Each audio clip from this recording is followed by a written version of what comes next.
What if the path to living a more vibrant and empowered life, full color, wasn't about doing more, but doing things in a way that matters?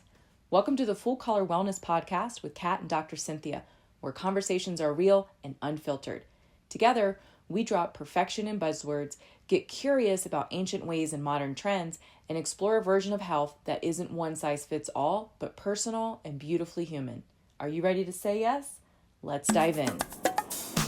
Today we're talking about something that I'm sure some people get wrong, and that's resilience. And the reason people get it wrong is because of how it's defined. So take a minute, think about what resilience means to you. What we think some people are going to say is that it's thugging it out, pushing through, moving ahead, just grinding through stuff, right? What we mean by resilience is something built up by facing and dealing with issues in your life, with stresses, with challenges, something that builds up over time like a muscle that you can later call upon so that you feel empowered rather than depleted when you're faced with these issues in the future. Yep, and this is a great topic for this time of the year. When we look through the lens of traditional Chinese medicine and we pull in what element it is, it's winter. And it's the season where we're doing more. It's a season where we're listening more deeply and being receptive to what is coming up in those moments. And in the context of resiliency, which we're talking about today, it's about drinking life in, getting what you need from it, and letting the rest go.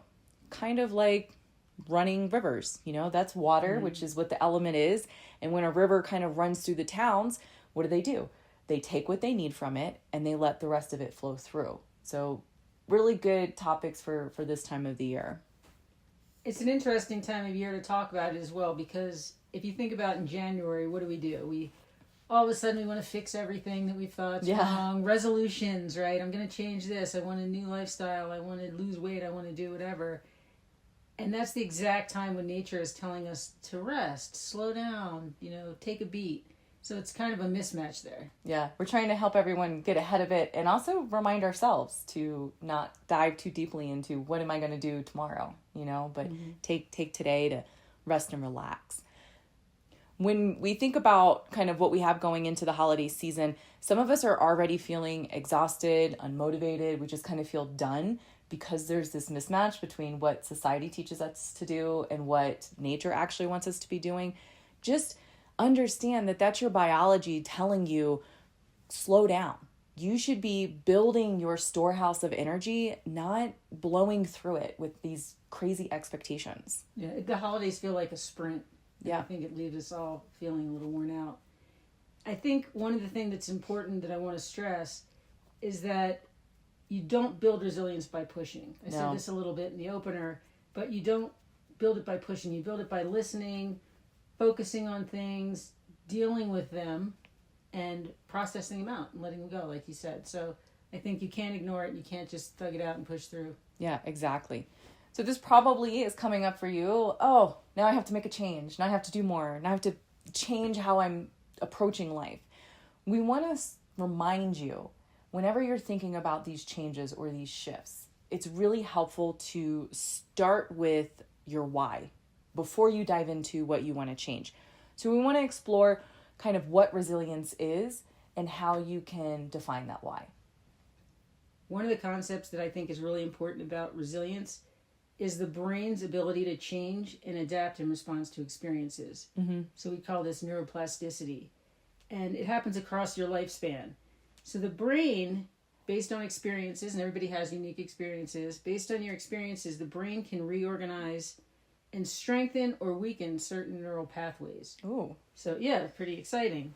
If something happens and you take the time to reflect on it for a moment and sit with it and process it instead of ignoring it, you can do this. You can strengthen better pathways, better reactions.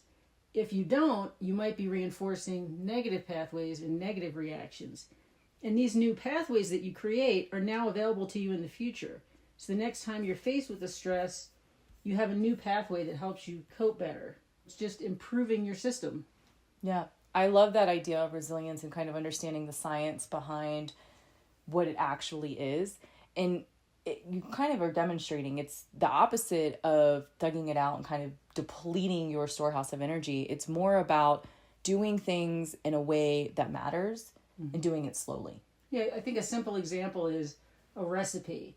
You might get a recipe from someone and you cook it and you're like, that's not really right. I'm going to throw some corn in here and some peppers and I'm going to make it a little spicier. And it keeps getting better. And then you found this new route, a new pathway to make it better. Right. And the next time you start there and it's better from the start. And that's the same kind of thing as you're making these new pathways, it's better. So it sounds like resilience can be something that you build in a way that in the future is already there and established for you to kind of dip back in and borrow from when you need it. Yeah. Exactly. Yeah, I like that. So now that we've kind of explored the science behind resiliency, let's take a little bit and talk about Daoist philosophy in traditional Chinese medicine. In both of those, we are taught to live in harmony with nature. And that's where we start to build and pull forward this resiliency. When we follow nature's energetic patterns, we become able to access this ability to live more deeply.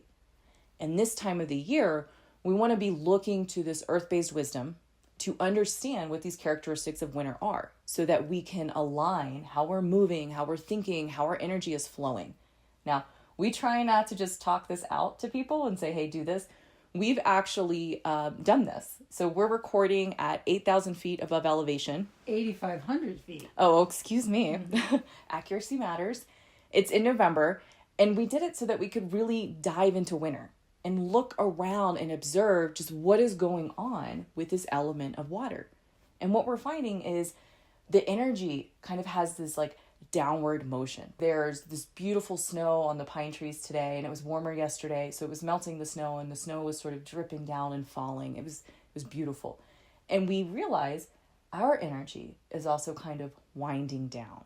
We think about the seeds that are underground and what they're doing. They're storing up their energy, right? They're not depleting or overusing their resource.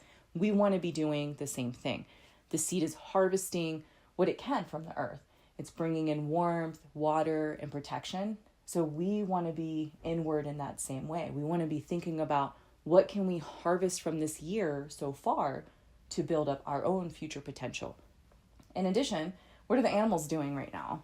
They're hibernating. Exactly. And that Thank goodness, because we're hiking and I don't really I don't want to run into any bears. We're good without the bears right now. But it's because the days are shorter and this darkness kind of comes among us. And I think, when we look at movies, the darkness is, everything is in peril, and we kind of think of darkness as bad.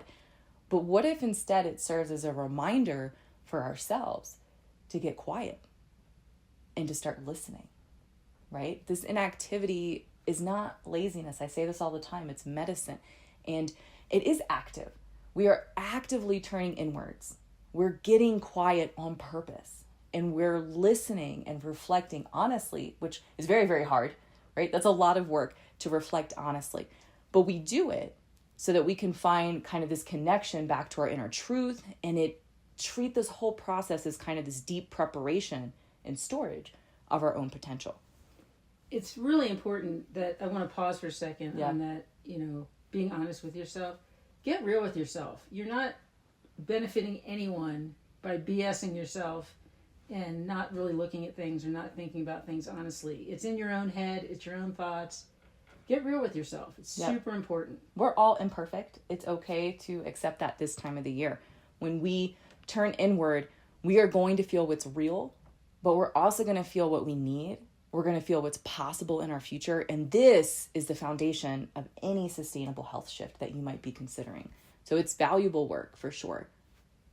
With building resilience, it's really important to choose goals that you care about. Yeah. So as you said, the why is important. And let's talk about that for a minute, about the why. Yeah. I think it's important to connect it back to you. Why do you want this shift?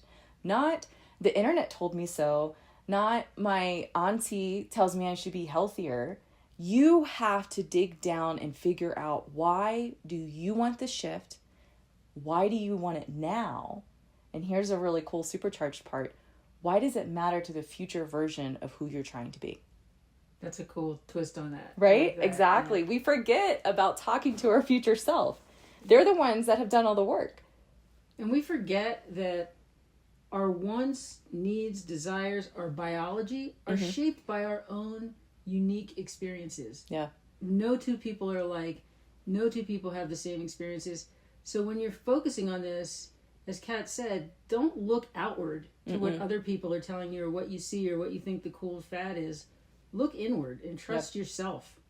Keep asking yourself. This is how I do it. I think, I really want to learn how to cook this new type of cuisine because it sounds fun. Why does it sound fun? Because I'm a little bored with my current repertoire in the kitchen. Why am I bored with my current repertoire in the kitchen? And you just keep asking yourself why, but you will finally land on an answer that resonates with you, and you're like, this is it. This is why I'm going to do this. That's actually a technique, and it takes about 5 whys to get to the real magic core number of what's behind something. Yeah. So as you're asking yourself why, 5 whys, magic number. At least 5 whys. Sounds great. Yeah. Now here's why you want to pick your why. This is what's going to keep you compliant. It's what's going to make your change sustainable, and it's what's going to help keep you from depleting yourself in the process. The why is where you start to define your boundaries and your priorities. It's really, really important. You've picked your why. Now we need to dive into, I don't want to do more. I want to do things in a way that matters. So you want to pick your first change as something that's feasible. And we also encourage you, pick the one that has high impact, right? Start with this shift that feels the most doable and you can sustain it, but also something that is going to really matter to any other part of the foundation you're trying to build in your health journey. And I would say, as you're thinking about this, don't just get into that mindset where, I want to do this and that's going to be great and I'm going to do A, B, or C. Yeah. You know, I want to lose weight, so I'm going to do 100 sit-ups a day. The sustainability, as you mentioned, is super important. And also think proactively about what might get in my way. Oh, I have 5 kids and they're going to bother me and get me up super early. Maybe I need to do it at night. Like, really plan it out. Make it feasible, for sure. Make it feasible. Set a goal, when you're going to do it, how you're going to do it, what might get in your way, and how you can change that. Think it through. Yep. And one of the things we talked about as we were preparing for the podcast is when we prioritize changes that impact our relationships in positive ways, those are where we start to realize some high impact. Like, if you want to lose weight, maybe think about what relationship you can pull forward first that will help support you in that journey. Like, as an example, we hear this all the time. I like to eat this way. I want to be healthy, but the other people in my home don't. You need to reestablish some trust and some support and some foundation and communication within that relationship so that barrier stops getting in your way to eating healthy. 9 times out of 10, that person just doesn't understand either A, healthy food tastes delicious, or B, they're not really understanding the health impact on you and how it's impacting your state of mind, your physical body. So you need to communicate that a little bit better. So we're just trying to say sometimes when you have this whole long list of changes you want to make in your life, pick one that starts with a relationship. Yeah, you're looking inward to figure this stuff out, so don't expect other people around you to know it right off the bat. Yeah, exactly. And just, one last note on this. Your capacity to make these changes, it's not like this big moral issue, okay? It's not a reflection of whether you're a good person or a bad person. If your energy is low right now, it's cool. That's your body doing winter the way it's meant to be done. So if you want to make a shift right now, do one that is in alignment with that, okay? Agreed. And one more thing I would add is that there's constantly change. So embrace the fact that there's going to be change. That's something I struggled with for a long time. I didn't really adapt well to change. But I've grown a lot in that, and now I do, and I look forward to it. Accept it, and create healthy thoughts around it. Yeah. That's really important. For example, I was in a situation where I was suddenly getting super busy, and I'm like, oh my God, my schedule, and I'm freaking out about it a bit. And Kat said to me, reframe how you're thinking about that. Yeah. And so I did. I thought, well, it's really an opportunity to learn. The classes are great. I can shift my schedule around a bit in these ways. She's been super supportive and cooking more, doing different things. And so I utilized that support. I reframed how I was thinking about everything. And then it became much more positive for me. Yeah. We've talked before, you and I, about the word busy. And I consistently tell people, if you are saying the word busy, you are not doing things that matter to you each day. I promise there is enough time every day to do what is important to you and what feels good and what fills you up and what nourishes you. And if you are walking around going, I'm going to be so busy today, I'm going to be so busy next week, then guess what? You are. And your life is not going to be fulfilling at all. Just start with a simple change like a language choice. You are empowered to make different choices. So if you want to do these classes, if you want to take advantage of these new workouts, then be so excited and happy and lean into the power you had to make these choices. And just be like, yes, I get to do things, not I'm busy. Right. Not I have to, etc., which we say so much. Yeah. I have to do this. So, yeah, I agree. It really made a positive shift for me. I gave up the word busy 4 years ago. Holy shit, people. you want to supercharge your life? Cut out that 4-letter word. It's crazy. Dirty little 4-letter word. It forces you to get honest with how you're spending your time. So I digress. We want to give you some practices that you can do. So I'm going to start out with a Qigong practice. It's just a small guided moment. If you can sit quietly or maybe bookmark this and come back to it, I'm going to walk you through just a small Qigong, happy, grounding, get with it winner moment. Okay? Let's begin. Breathe in slowly and exhale slowly. Now this time, breathe in for the count of 3, 2, 1. Exhale, 2, 3, 4, 5. Now I want you to continue with these breaths about 3 counts. And then I want you to do a longer exhale. Now on your next exhale, I want you to bring your attention down to your feet and really feel them connecting with the earth below you. Breathing in, out a little bit longer, and begin to let your shoulders drop and grow heavy. I want you to imagine this beautiful body of water just under your feet. And as you inhale, the water is going to gather up into your body, nourishing your kidneys, filling up your energetic reserve. And as you exhale, allowing it to settle.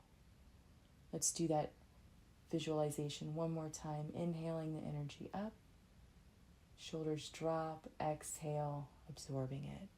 Beautiful. Thank you for practicing with me for a moment. That was nice. I did that along with you. And it was brief. But I want you to understand the powerful impact that something that simple can have. That exercise, the long exhales, activate the parasympathetic nervous system. Mm-hmm. The slowing breath increases your heart rate variability, which is a measure of resilience. Yep. Stillness reduces your cortisol output, which is your stress hormone. So the stress zombie. Stress zombie. And the gentle movements help to move the stagnation through your body. Yeah. Right? Yep. So, our energy becomes stagnant when we're stressed, when we're tensed, when we're holding things. So bringing on board the parasympathetic system, but also relaxing these energetic channels, it's a great way to fill your reserve up. Nice. I like it. Thank you for practicing with me.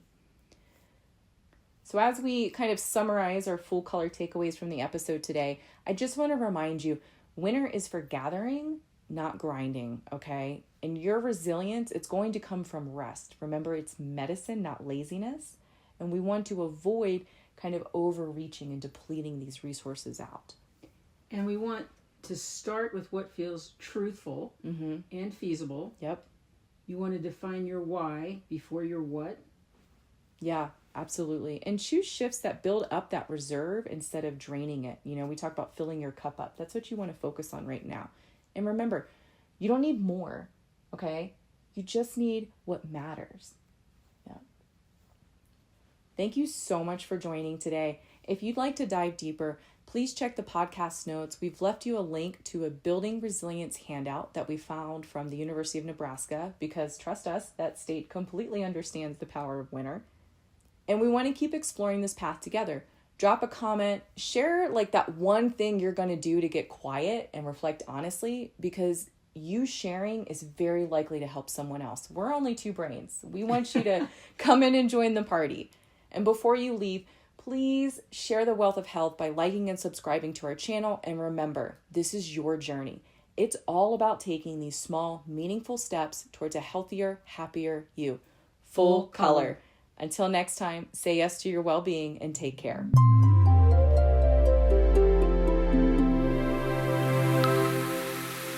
The content of this podcast is for educational and informational purposes only and is not intended as medical advice. Please consult a licensed healthcare provider before beginning any new health practice. Do not ignore or delay seeking medical advice because of something shared in this episode. If you're experiencing a medical emergency, call 911 or visit your nearest emergency room. Listening does not create a practitioner-client relationship. Yes to Holistic Health makes no guarantees regarding outcomes based on the information provided. Copyright notice, Yes to Holistic Health, all rights reserved. This content may be shared for non-profit educational purposes with credit to Yes to Holistic Health. No commercial use without written permission.